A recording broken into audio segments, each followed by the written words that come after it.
What's up, everybody? This is Trey, Biddy with HawgSports.com. Welcome to the live show, Hog Sports Live, where we talk about everything Razorbacks. And there's a lot to talk about with Razorback basketball. We're going to get into that. Danny West is going to join us to talk some recruiting. And, of course, we're going to talk some football as well, and maybe talk a little bit about baseball also.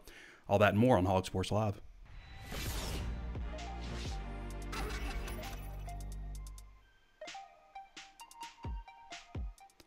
Before we get started, I want to remind you, of course, there's plenty of ways to watch and listen. You can watch on Facebook Live. Be sure to follow the page right now and throw us a thumbs up if you like the content. Also available on YouTube. Subscribe to the channel. Hit the notifications bell so you're notified anytime we upload new videos. And share the content with other people if you like it. Also throw us that thumbs up on YouTube.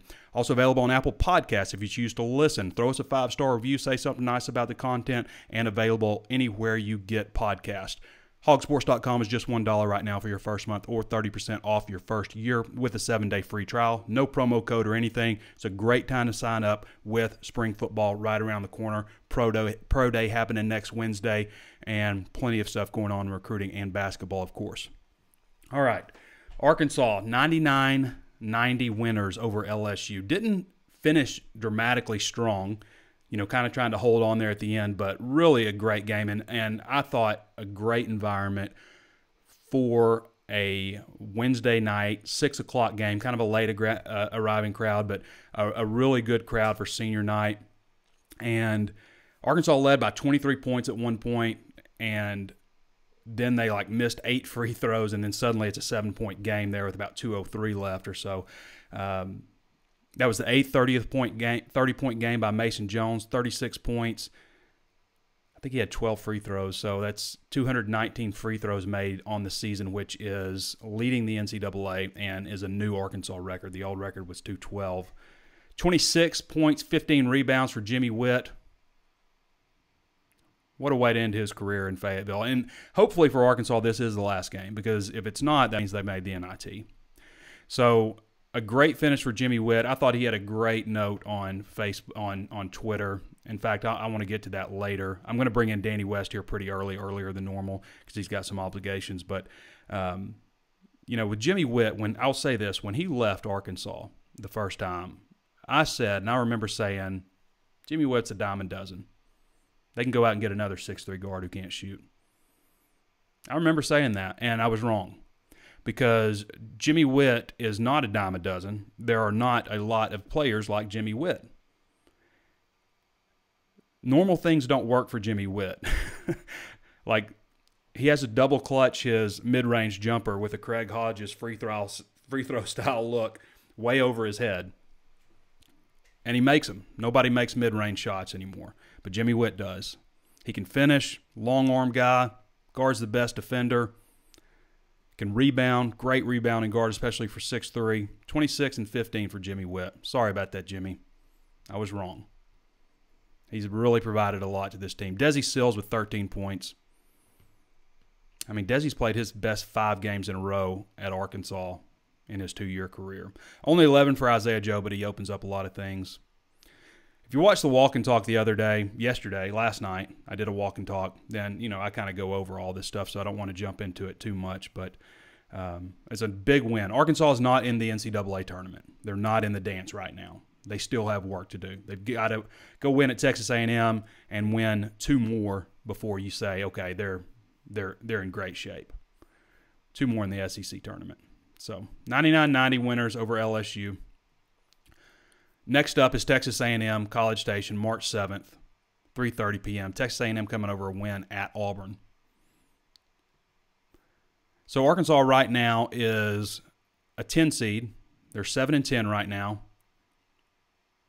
So basically what Arkansas needs to do is beat beat Texas A&M. If they beat Texas A&M, then they should be in good shape, because Missouri lost. Missouri's 6-11.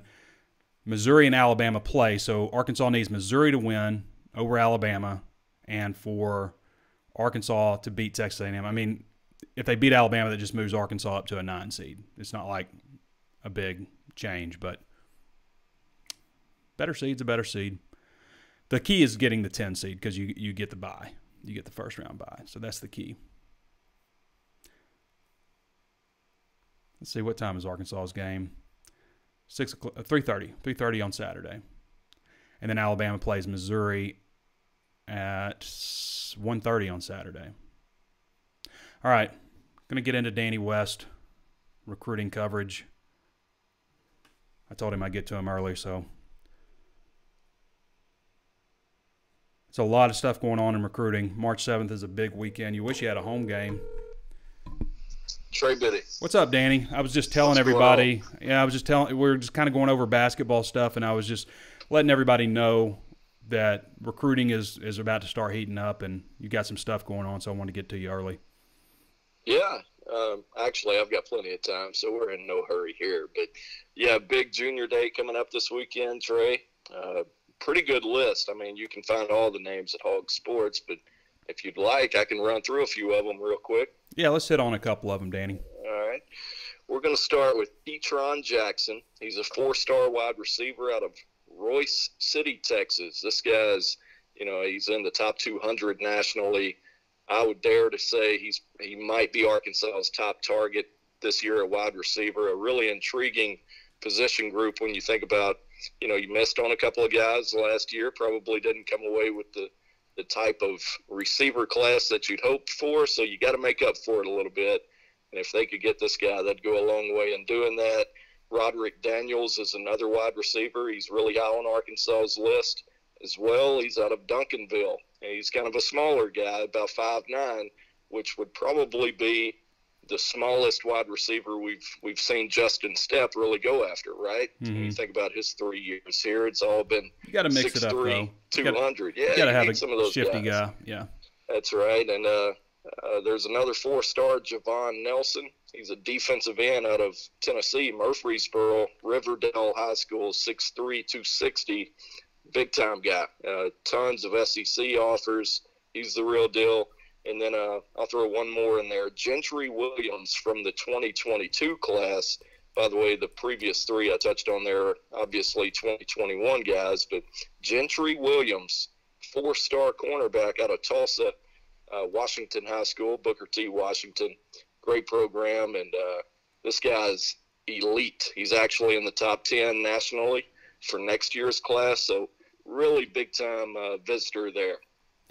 So, Danny, Austin Gibson wants to know who's our next commit. That's what he says. So, spill it. Yeah, I'm just sitting on him, right? Now, you know what? Typically, this time of year, Trey, I would look at 2 things, in-state guys and quarterbacks. Obviously, quarterbacks, right. They like to get it done early. And obviously, you're coming off of a unofficial visit from Caden Salter, 4-star quarterback out of Cedar Hill, Texas. Things went really well there while he was up here, but he's still going to take some time and take a few more visits. Matter of fact, he tweeted out some of those visit plans last night, so he's still got a little ways. Probably going to hold off on predicting him to be next, but you never know. An in-state guy, they're going to really pour it on. If Aaron Outley, James Joyner from the 22 class, Amarion Harris, Drayden Norwood, quite a few in-state offers out, so that might be the prediction there. You think possibly that the next commitment could be in the 2022 class? It could be.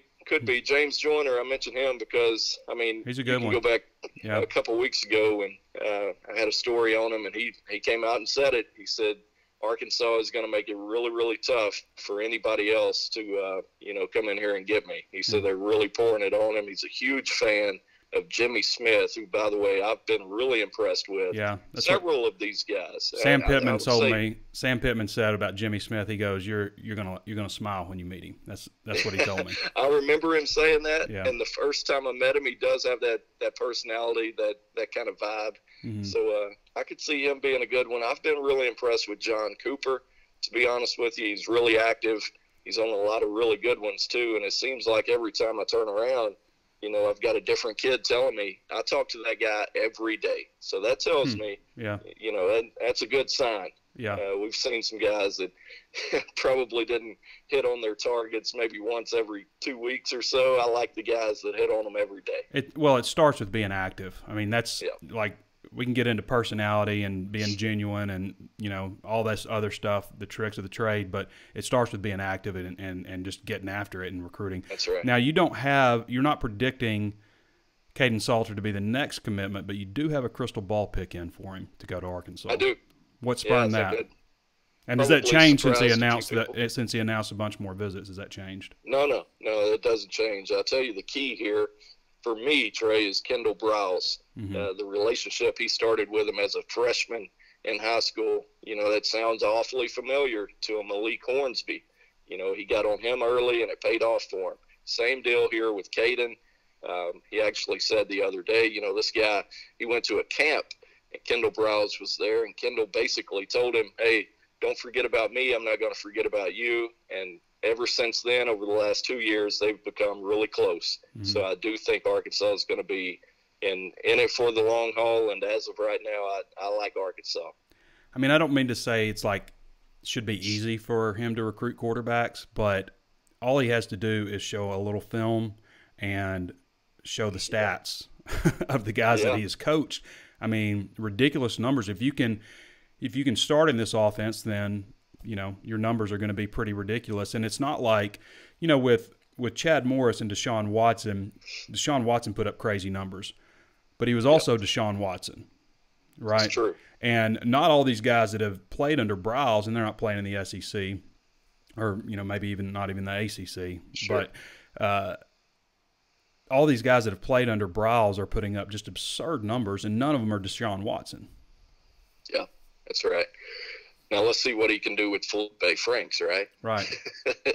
Curious, man, can you believe we're under 2 weeks away, Trey? It I know. blows my mind. I'm looking forward to getting back out there. But speaking of numbers, have you talked about Mason Jones as potential player of the year yet?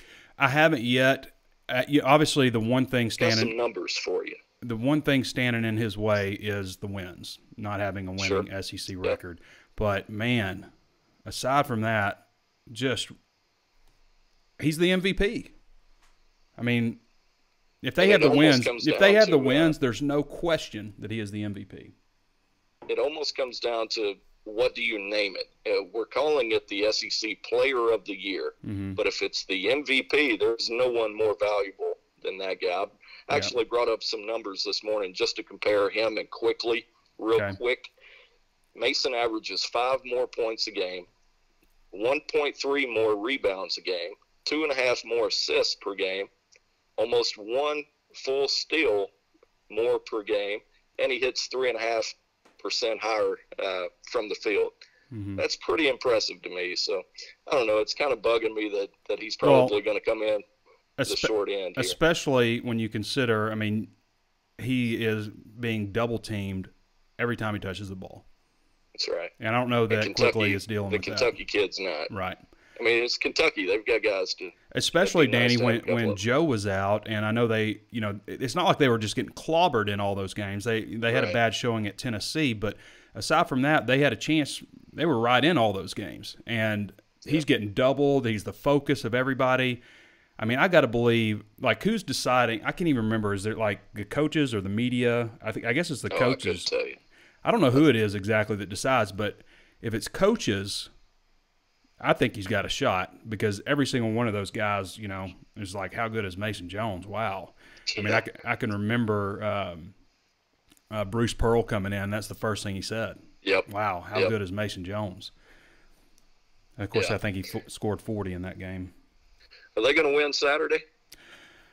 It's always tough on the road. That's what it all comes down to. I mean, as great as last night was for them, does not matter if you go lose. No. I mean, here's the way I look at it. I've kind of broken down every single scenario possible. And to me, if they lose Saturday and they still win 2 in the tournament, I still think that they got a shot. Now, it's not a good shot, but it's a shot. It's an edge of your seat, just kind of praying type of shot. But they still have a shot in that case. If the tournament, if everything's shut down today and they selected the teams, I don't think Arkansas's in. I don't think they've done quite enough.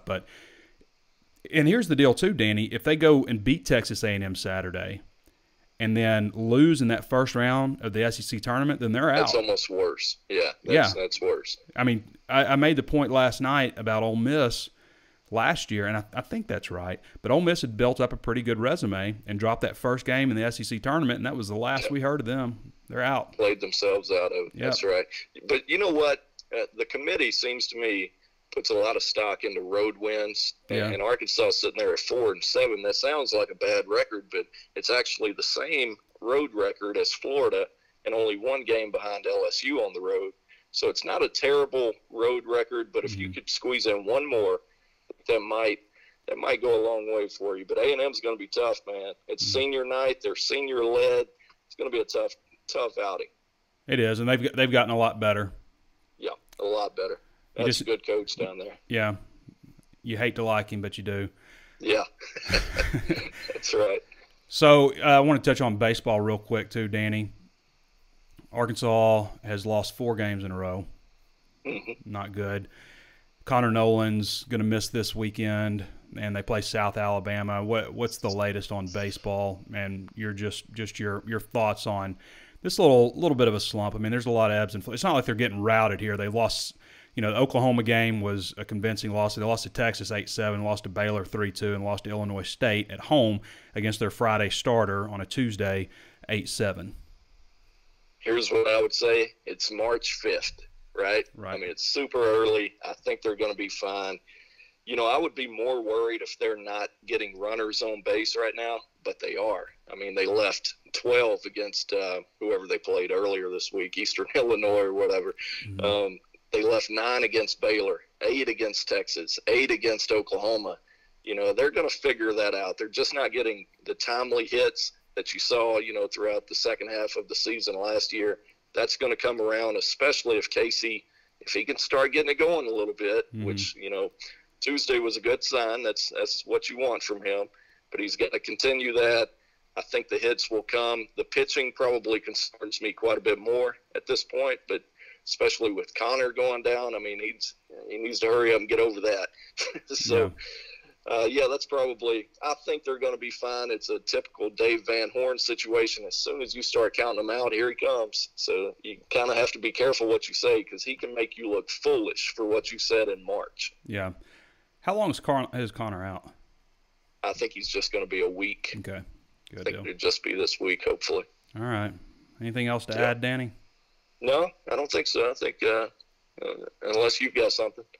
I think I asked you everything I wanted to talk to you about. So I'm looking forward to Junior Day. Hey, we should have plenty of interviews, plenty of content coming out of that. Going to be a really good one this weekend. And then for the next several weekends, we should have quite a few interviews. So looking forward to it. All right, Danny. Appreciate you, brother. Yeah, man. We'll see you. That's Danny West, HawgSports.com. Most of Danny's content is VIP. So if you want to follow what Danny's writing, if you want to follow all this stuff going on with recruiting, then go to HawgSports.com, HawgSports.com. Just $1 right now for your first month. And this is a fantastic time to subscribe. And this sounds like a promo, but I'm just going to talk about the stuff that's coming up here. Okay, we've got spring football starting March 16th. We've got the SEC tournament starting March 11th, hopefully March 12th for Arkansas. Junior Day starting on March 7th. And they've already started getting visitors in because we had this huge dead period in February, right? So March is a key month for recruiting.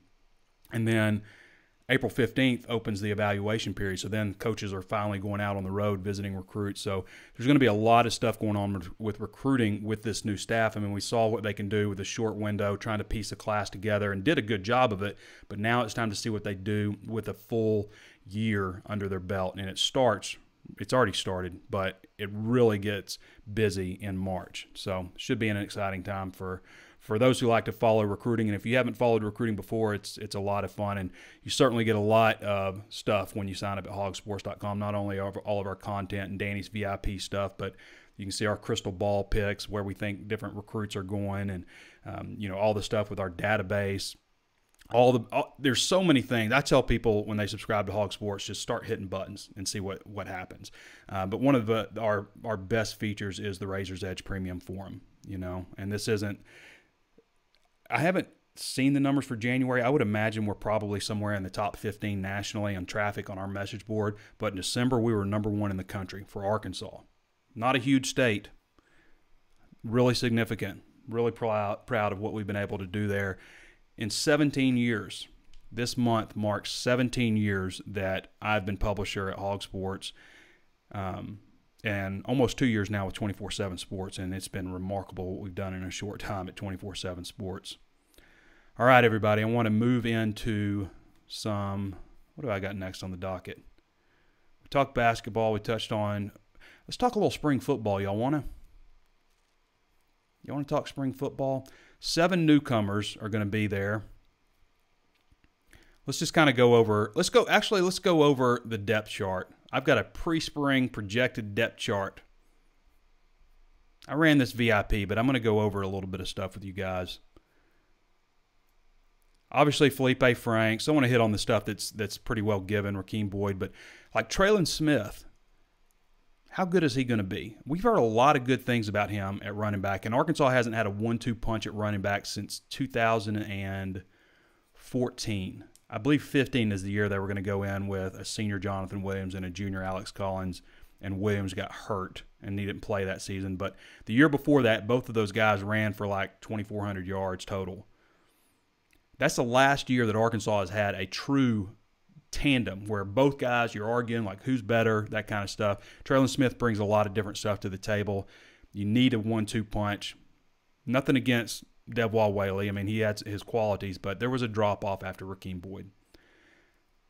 No reason to talk about Trey Knox, Mike Woods, Traylon Burks. Mike Woods had some interesting tweets, I believe, yesterday just about Sam Pittman, just saying how it's hard not to like him. And somebody asked, what does everybody else think? And he's like, everybody likes him. And then you got guys like Coylin Jackson, Devion Warren, Deion Stewart, who's coming back from a knee. Was that a knee? I believe it was a knee. Shamar Nash, Darren Turner, who's an early enrollee. We'll get into all these early enrollees. Well, Darren, let's just actually go into these guys while we're going through this. So Darren Turner, starting off at wide receiver, 6'3", 210-pound type of guy, very big, long body, very athletic, a guy that I like also as a candidate to play defense, maybe in the nickel type of spot.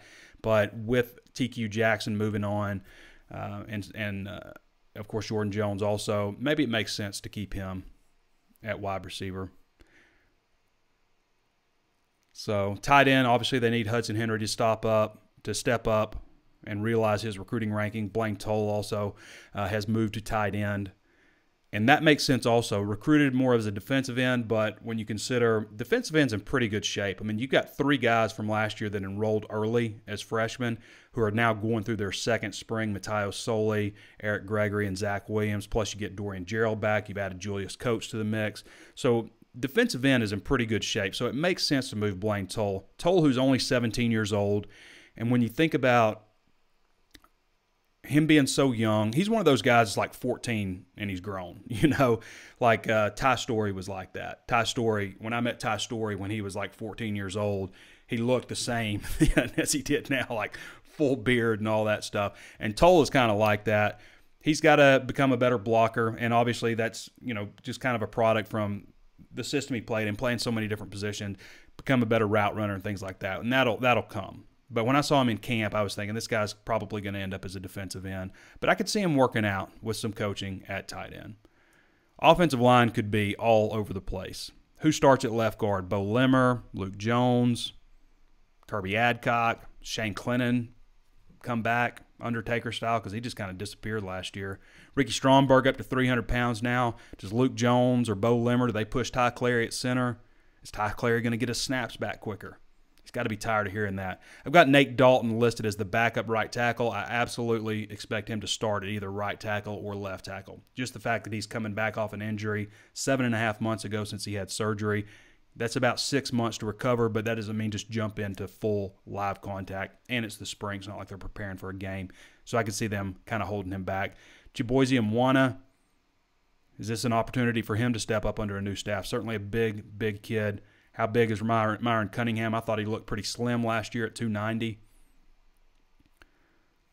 Anxious to see what this offensive line looks like. Anxious to see what kind of access we get, guys. From what I can understand, I don't think it's going to be the same deal like where it's 20 minutes every practice, before practice, but maybe some more scrimmage viewing, which to me is the most important thing. I want to see scrimmage work. We'll see how it works out. Defense, Dorian Gerald's back. That's big. I thought Dorian was really poised for it. Just to talk about Dorian Gerald's story, he arrived. I believe he arrived like maybe the second day after spring football fall camp had already started back in 2018, and was overweight, had to play himself into weight. The last 2 games, I think he started at left end for him. But, this was a guy that, dropped probably 20 pounds, moved some weight around, was down to about 260 last year starting off the season, looked really good, was having a strong camp, and then gets hurt in the very first game. And really, that didn't only, knock out your best defensive end, but it knocked out that tandem you had, of McTelvin Agim, Dorian Gerald, I should say trio, really, with those 2 guys, and then having a guy like Scooter Harris behind them, going back to that whole Bermuda Triangle thing that was so popular and so effective for Arkansas under Rob Smith with Brett Bielema back in 2014. So getting Dorian Gerald back is big. Julius Coates, I've heard some really good things about Julius Coates, really good things about him. 6'6", 270-pound defensive end. Does he grow into a defensive tackle? Wouldn't surprise me if he did.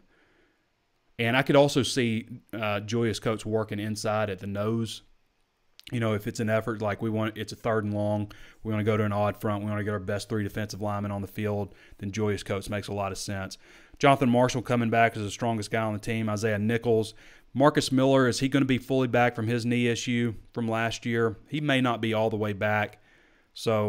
But I think Marcus Miller has a chance to be a starter for him next year. And then you've got some other guys, Torian Carter, Enoch Jackson, Nick Fullwider. But Matteo Soli, Eric Gregory, Julius Coates, Dorian Gerald, Zach Williams, all those guys are pretty encouraging defensive ends for you. So I think they're probably in pretty good shape there.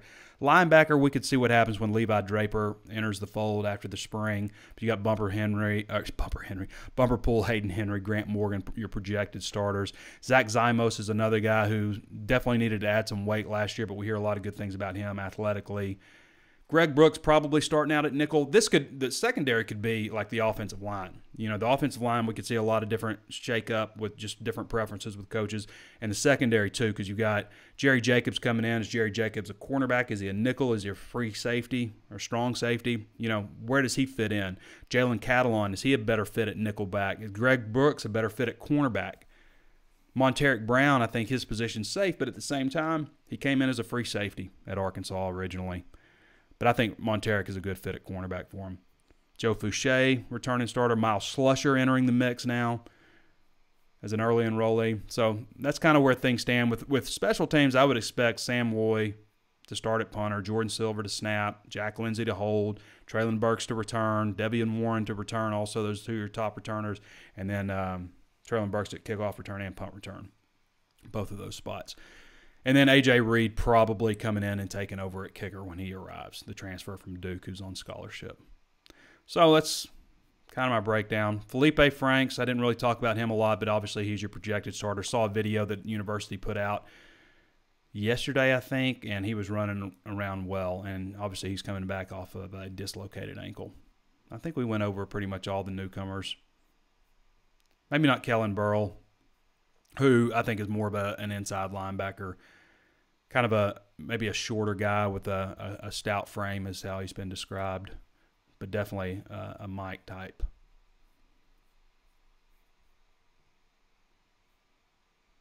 I think I covered pretty much everything I wanted to cover. I want to get into your questions now. We're about 30 minutes into this deal.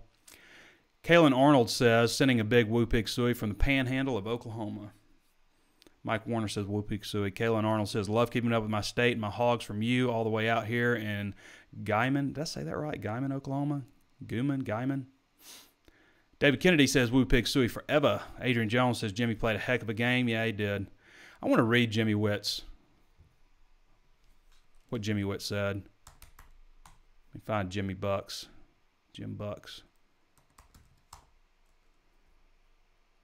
All right, this is Jimmy Witt's Razorback Nation letter. Dear Razorback Nation, this has been one of the best years of my life. Every day I feel grateful that I get to spend my last season playing for such an amazing community. Tonight was my last game in Bud Walton Arena, and I just want to say from the bottom of my heart, thank you. Thank you for welcoming me back with open arms, because I know you didn't have to. Thank you for showing up and showing out at every home game, making it one of the hardest places to play in America. Thank you for loving my teammates and I through all the support, all the ups and downs of the season. I will cherish these memories I've created this year with you all for the rest of my life. Thank you for everything. With all my love, Jimmy Witt. Nice message for Jimmy Witt. Throw us a thumbs up if you like that. Nice message from Jimmy Witt. Again, I called him a dime a dozen. Arkansas can go out and get a guy just like him. I was wrong. Different type of player. Different free throw shooter, different jump shot, different type of defender. Great win. LSU looked a little confused, says Todd Willis. Miles Johnson says, waiting for the latest. Bob Buxton says, Mason Jones for player of the year. We covered that pretty well. I mean, I think he's been the best player in the SEC this year. Will he get player of the year? It would be a pleasant surprise. Marquise Martin says, awesome game last night. Yancey Prosser says, Witt is a great kid. It has been so much fun having him this year. He leaves it on the court. Adrian Jones says, Desi seems to play his best when he comes off the bench. Yeah, Desi said he comes with a chip when he comes off the bench. Roger Crawford says, we pick Suey. Adrian Jones says, we need that first-round bye. Yeah, I mean, Arkansas is really not deep enough. And I didn't even mention Ethan Henderson, who had a career-high 10 points. I think 7 rebounds. You can get 10 points, 7 rebounds from Ethan. 10 points, I think it was 6. It's 10.6 rebounds. It's still, if you can get that from Ethan, that's good. Lou Ann Thompson says, yes or no, Trey, will they make the dance? I'm going to say no, they won't make the dance because I don't want to jinx them. I really think it's 50-50. I mean, right now, today, they're not in. They're out right now. They haven't done quite enough.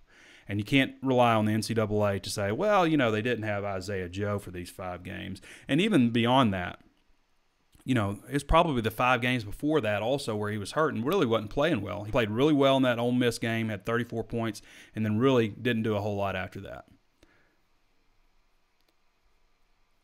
Yancey Long says, have we heard anything about the Cantrell issue?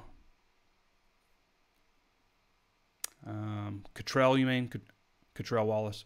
No, there hasn't been any update on that. It's just we're waiting to see when the facts come out. Unfortunate.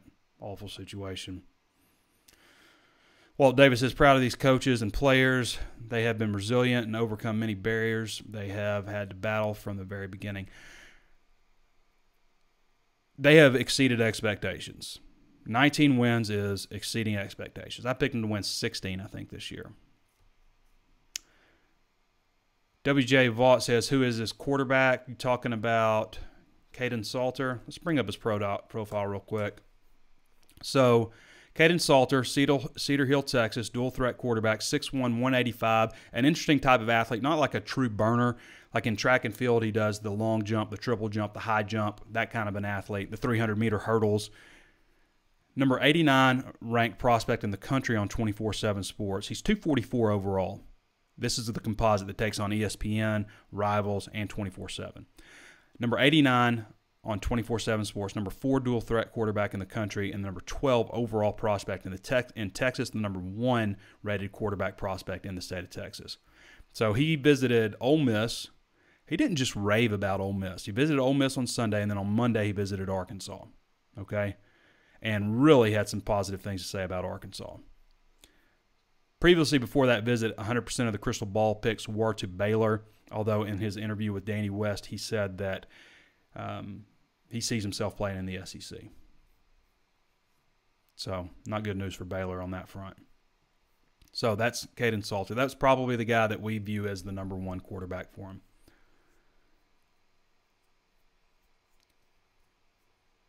Mike Warner says, any OL we are after? Yeah, I mean, I would advise you to go check out HawgSports.com, and there's a pretty solid list of you can see all the offensive linemen that Arkansas has offered and get a good idea of the guys that they're after. Danny West probably come out with the big red board for offensive linemen pretty quick probably. I know he's been kind of issuing position by position. Jeremy Dick says, what's up, guys? Are we on any big-time offensive linemen? Again, I would say go to HawgSports. I can read you a couple of them. Let's see. Football recruiting. It's as simple as go to football recruiting, offers, and you can see Danny West just cleaned up this whole list because we had to go back and remove the offers from the previous staff. So we had to go back, and Danny just now cleaned this up. So it's all accurate. He does a great job keeping up with it. So far they've offered 2 centers, 5 guards, and 13 offensive tackles. Tristan Lee is the most highly regarded guy. There's a guy from Detroit that was somebody just put, one of our recruiting experts just put a crystal ball in for him recently. I can't find him. Anyways, from Detroit. Oh, there he is. Charlie Sims. Cast technical. 6'5", 330 pounds. Get used to seeing these 330-pound guys back on there. But, yeah, he's got a crystal ball pick in all the way out from Detroit.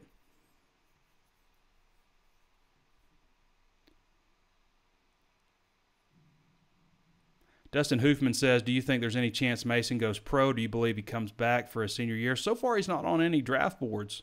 Nobody has him being picked, but that's not the only option for you if you want to go pro.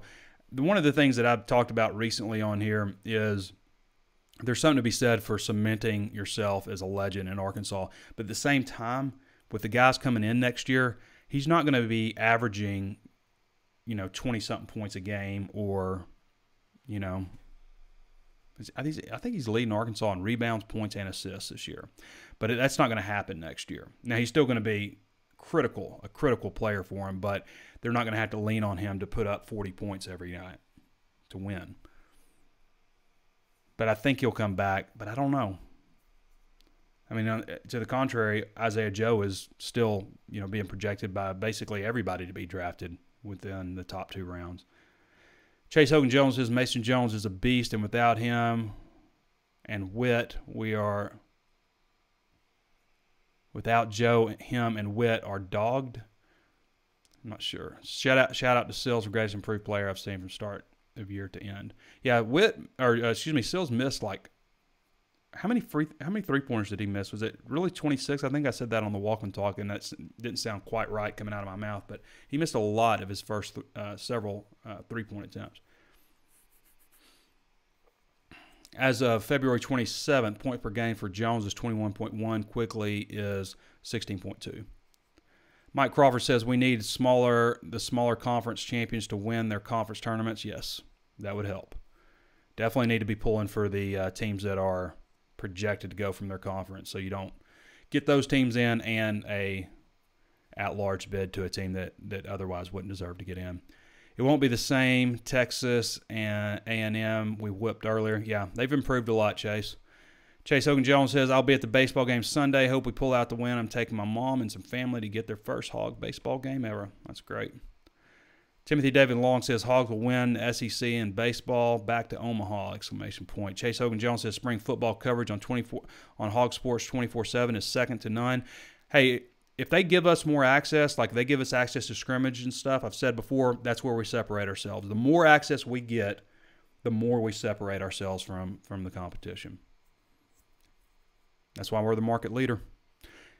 It's like being at practice. They cover everything so closely. Appreciate that, Chase.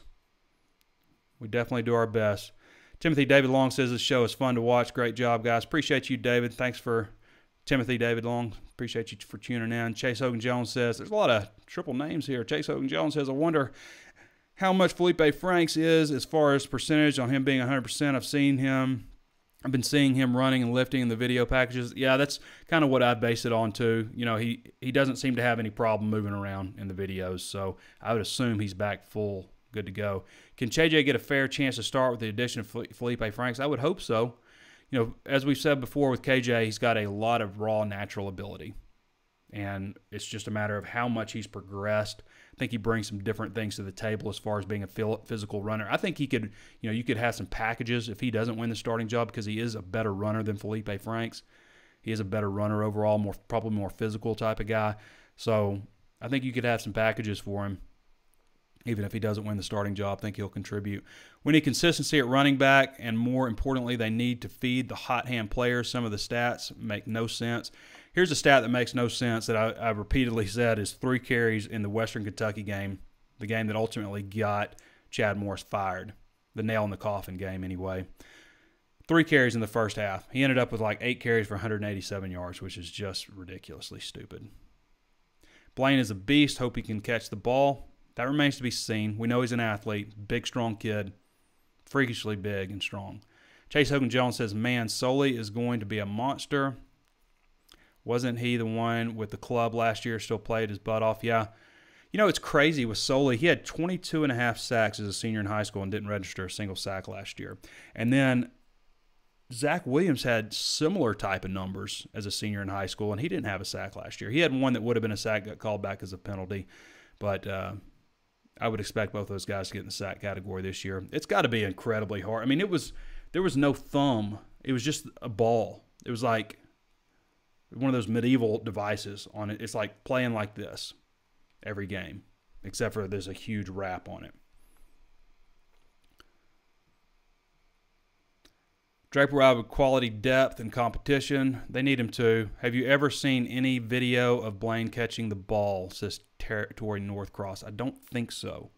I saw him at camp, and I just felt like he seemed a little more natural at defensive end. But, again, it's just going to come with coaching. He's got the physical tools.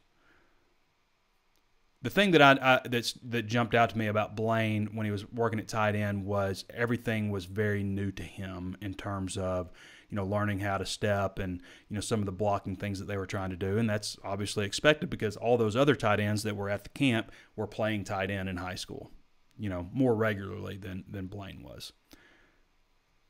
Willis Hunter says, go Hogs from beautiful Golden Isles, Brunswick, Georgia. Man, I hadn't had some Brunswick stew in a long time. I guess not really on my menu as much anymore, but I remember loving that as a kid. My dad still lives in Georgia. Always enjoy your videos, Woo Pig from Waxahachie. I know that I'm not saying that right, Mike Posey, but appreciate that. Todd Willis says, hey, from LaGrange. Been in LaGrange, Georgia for sure. Last time I stayed in LaGrange, Georgia, I stayed at this hotel, and I was staying in between because it was halfway between Atlanta, where I flew into, and going to Auburn. And I remember I was watching TV in the hotel, and there was this, like, Korean soap opera that came on. I was like, that's weird. And then I flip it again, and then there's this Korean evangelist, you know, speaking in Korean, and I was just like, that is so strange. And then I flipped it again, and it was some other Korean something, and I was like, man, this is so bizarre. It was like a Korean home shopping or something. I don't even know. And then the next morning, I remember I went downstairs, and there was this, you know, big pot of grits, and I stuck my spoon in there, and it was rice. And I was just like, what in the hell is going on here? And then I look around, there's like kimchi and all this stuff. And it turns out there's a Kia plant in LaGrange. And I guess they all, when they come in to the United States to go to LaGrange, I guess they stay at that hotel or something. But I was so confused. I was like, this is like, what is going on? Anyway, that's my LaGrange, Georgia story.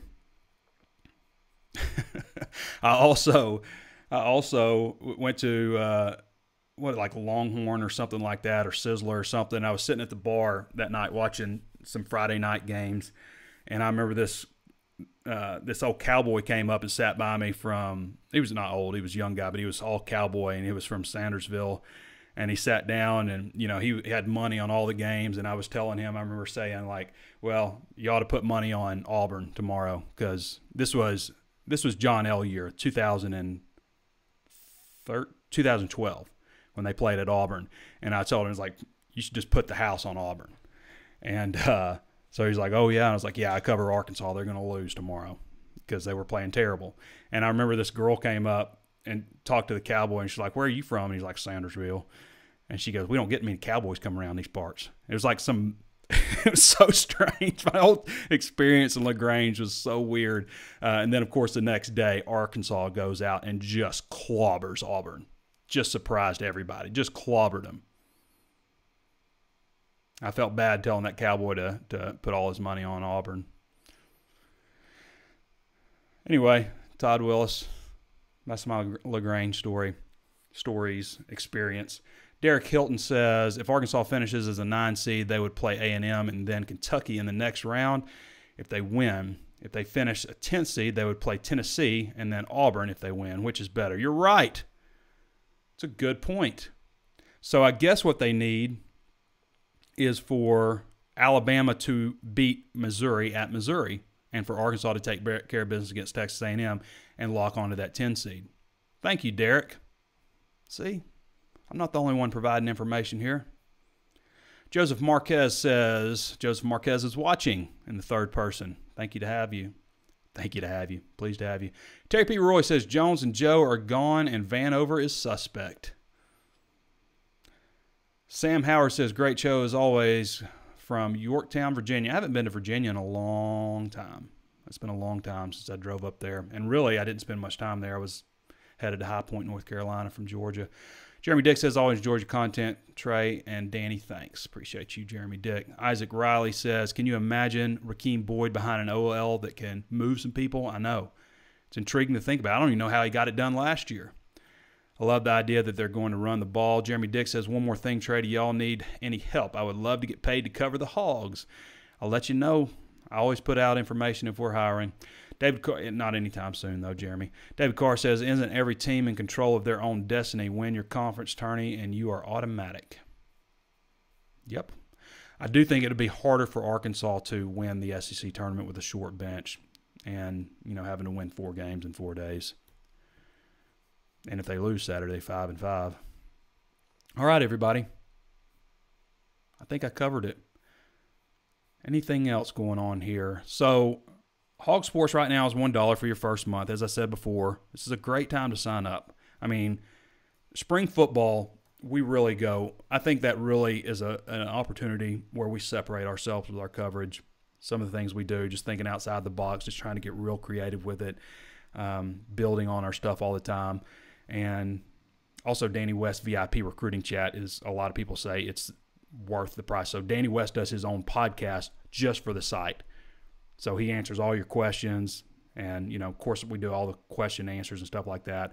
A lot of VIP content coming up here pretty quick. So it's a great time to sign up. It's just $1, 3 cents a day over the promo period. And another thing we do, we do the 30% off your first year. But if you sign up for the $1 and you find out you like what we got, and you want to stick around, if you're not on any other promo after that, which will come off that after a month, then you get CBS All Access for free for the lifetime of your subscription at HawgSports. So if you're signed up for 7 years, you get $700 worth of CBS All Access. It's a $99 value.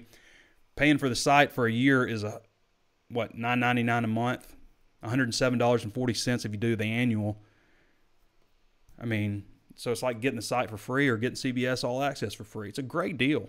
It's a great loyalty perk. I want to remind you, of course, there's plenty of ways to watch and listen. Facebook Live, be sure to throw us a thumbs up right now. If you haven't done so already, follow the page, share the content with somebody else you think might like it. Do the same on YouTube. Throw us that thumbs up, interact with the video, share the video, subscribe to the channel, hit the notifications bell so you're notified anytime we upload a new video. Go ahead and do that right now. Also available on Apple Podcasts. Please throw us a 5-star review if you're listening right now. Just take a minute, throw us that 5-star review. Tell other people what they can expect if you want to leave a comment also. But we want, anytime people search for Arkansas Razorback content on Apple Podcasts, for our show to pop up. So please do that. Spotify, Stitcher, iTunes, iHeartRadio, Google Podcasts, anywhere you can think of to find your favorite podcast, we are available there. I want to thank Danny West for joining us. I want to thank you guys for joining us too. Thank you for our questions. Thank you for the Razorbacks for an exciting basketball season, and probably get things turned around here pretty quick in baseball. Spring football right around the corner. Go to HawgSports.com for all of your spring football coverage as well. This has been Trey Biddy with HawgSports.com. And hey, I got to mention this. Danny and I will be out of town next week. We got a publisher conference. So we'll be out of town next week. So we won't have the show on Monday, but we'll be back with you on Thursday for the show. But maybe not Thursday. We'll see how things work out with the SEC tournament. Excuse me. I should say that first. So we'll see how things shake out with the SEC tournament, but won't have a show on Monday. This has been Trey Biddy with HawgSports.com. We'll catch you next time.